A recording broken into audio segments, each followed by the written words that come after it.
Hey there all, Omen here from Transition Partners, here for another episode of Leadership Lessons in Cyber.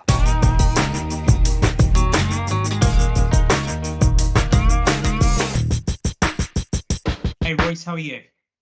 Doing well, Aman. Thanks for having me today. Good. Thanks for coming on to this podcast recording. I think me and you spoke about it. We've been essentially doing a leadership lessons in cybersecurity podcast where the aim really is to bring people closer together in the industry. And obviously me and you have been speaking now on and off for a year. And I think that you could probably offer some really good insights into your experience, background. But ultimately, while I could give you an intro, it'd probably be better coming from your mouth, to be fair. So if you could give us an idea of who you are, what your journey is, that'd be really great.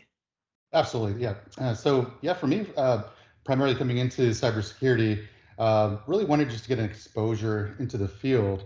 So it was very challenging trying to get that first door to be opened. So for me, it was just reaching out early on to cybersecurity companies to see if they had a potential opportunity for someone just to get some exposure to security concepts and real hands-on experience. So that what for me was the most challenging aspect. Is it was just very difficult. This was 20 years ago when security was just starting off as a buzzword, for folks to even trust someone just coming out of school and giving them a hands-on lesson learned in security. So that was the biggest challenge. Fortunately for me, I was able just to be very persistent, looking for someone that would give me a chance.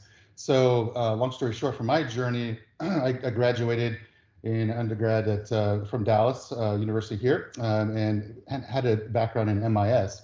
And at that time, the whole bubble job market was just really, really bad. Hard to find jobs in the area. So for me, it was like, man, this is a challenging time to find a job. A buddy of mine rang me up and he was like, "Hey Royce, you should get out to LA." So I was like, well, it's a good opportunity for me to get away from my comfort zone and check out a new environment. Headed out to LA, sent out some resumes, and a large financial institution called me for my first interview. Walked in, didn't know what to expect, and landed a job. And that was actually my first exposure to information security, where I was doing auditing for AS400 system, very large mainframe for banking. So that was my break into security, and stayed out there for about 5 years. Met my wife in the West Coast region, convinced her to move back to Texas at a later juncture, and then we both ended up here. A really good follow-up question to that, which we didn't actually prepare, but it's talking about how you approach companies. And when I look at my field, recruiting, that's really synonymous with the people I speak to. Nowadays, it's very hard for someone to reach someone like yourself to find a role because of HR, red tape, all this stuff.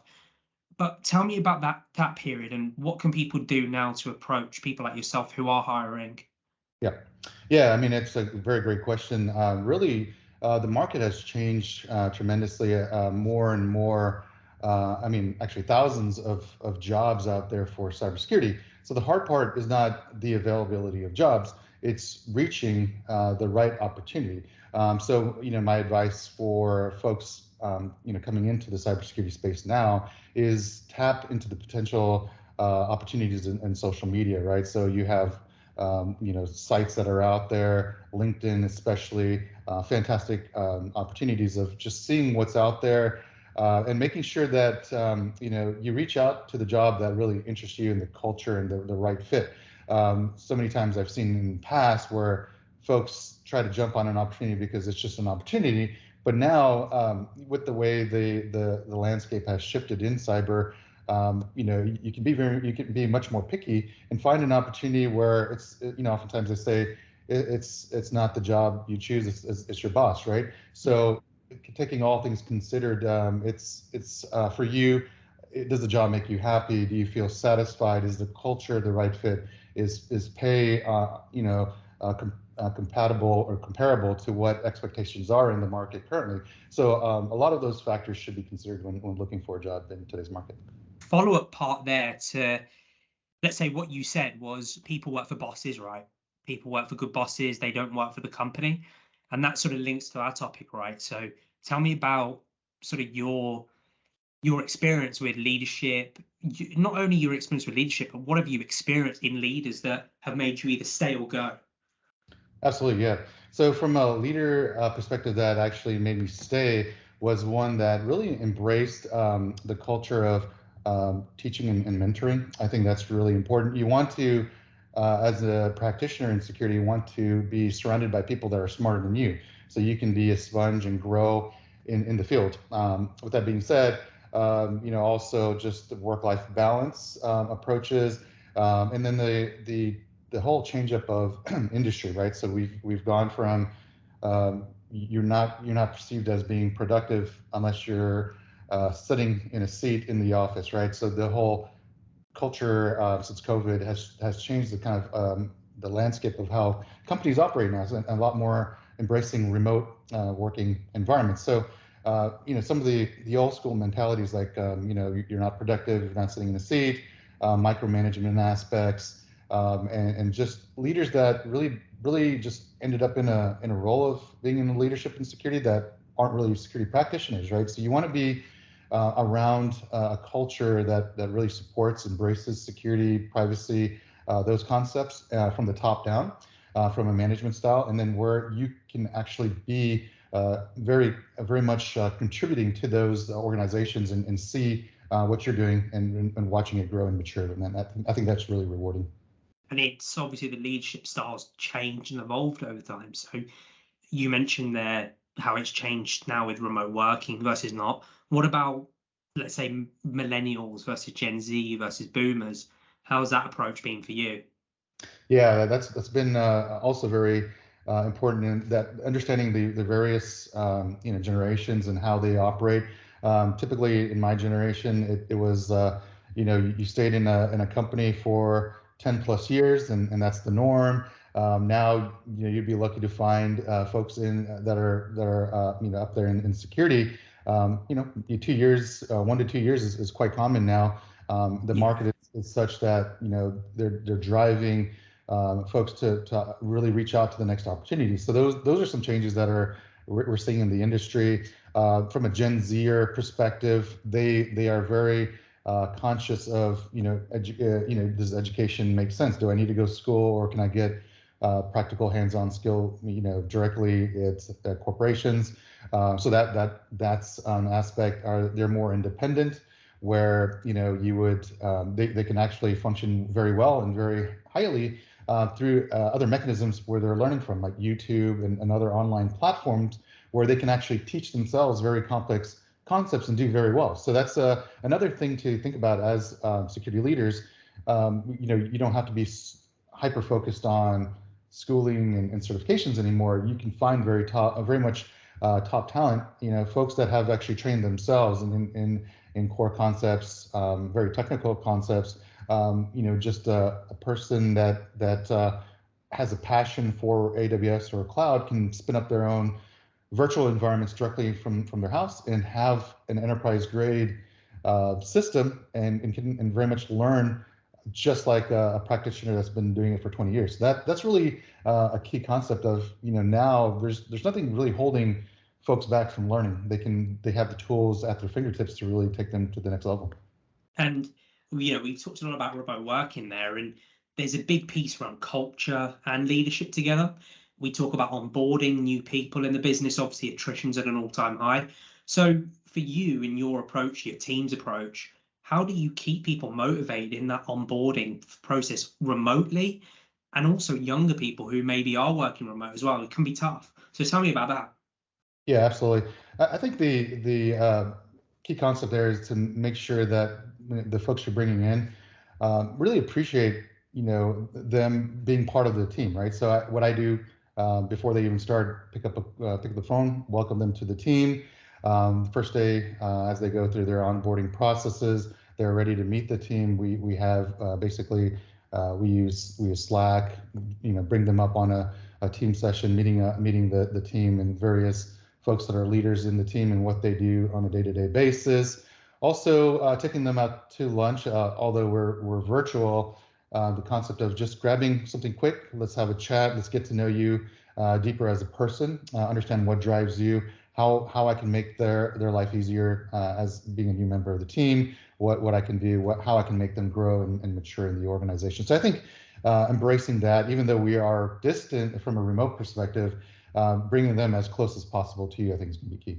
Yeah, and I've got a really hard question now, because we talk about leadership and how, how things now, what we do now, are great and innovative. But tell me about a mistake that you've done and how you kind of rectified that throughout your time. And it might not even be a mistake. It might be an approach that you did 10 years ago that doesn't transpire now. Yeah, a very, very good question. It's challenging. I think one of my biggest mistakes was, taking too much time, in the security role, feeling like, hey, if I don't fix this problem independently and quickly, I'm going to be in trouble, right? So I've over the years really embraced, like I said, surrounding myself with smarter people, and oftentimes these challenges are very complex and global. So being able to communicate from your peers and leadership to highlight, hey, this is a problem. It's not going to be something we can, fix overnight. Giving the leadership a good idea of, how long we think it's really going to take. Bringing in the smartest minds in the organization together in a single place to go over that in detail. I think that really helps. And I think for me, it took time to, selfishly understand, like, hey, I don't know everything about security. I'm still growing on a daily basis. There's folks that are specialized in these areas that could really help pull all these pieces together. So I think for me, it was understanding that it's not it's not just a one-man show. It's a team effort. Bringing in top talent all around you is really going to help. Yeah, and as a lasting point, obviously, thank you for everything you said. And this is going to be away from leadership now. This is more for the people who are actually involved in cyber now, maybe at the technical end. What do you see in your line of sight as the future trends of cybersecurity? Yeah, so the market is moving towards AI, machine learning, right? So systems are getting more and more and more smarter. And with that being said, things and tasks that used to be very manual are going to be automated, right? So I think the future trend is actually more interconnectivity. When we talk about cloud, more API integrations, there's more openness. So tools that are your single pane of glass are going to be more open, where you have more APIs coming into other tools that can then pull everything into one particular dashboard of your choice, right? So one company may want one tool as their primary dashboard, another one may like the look and feel of another tool. So that openness and transparency, I think we're going to start seeing it. And what I talked about is that machine learning and automation aspects. It's going to be very much like, Jarvis from Iron Man. I say a lot of times in conversations I have with other peer CISOs, you're seeing these tools that already have these queries and analytics already built in. So when you have your engineers sitting down in these platforms, these tools are already going to have everything laid out for you. So from a one-click perspective, full visibility of your environment, areas of risk where you need to dive in quickly to mitigate. So these things are gonna come in and be pulled together very, very much uniformly. That's really insightful, and I think everything you've said has been sort of a value add to everyone, which is great. In terms of reaching yourself, how can people reach you if they have any questions, any queries? Yep, absolutely. LinkedIn is really the platform of choice. It's just so convenient, where you could be connected with so many executives and peers in similar spaces, and within a click, reach out to someone for a question or throwing out some ideas. And people, for the most part, are very, very eager to collaborate and share ideas and thoughts. So I think for me, that's probably the easiest aspect. I'm always open to having conversations with fellow practitioners or anyone just curious about the space that wants to get in. And I'm always willing to share like my challenges and my journey through the space and give advice where I can. I appreciate that.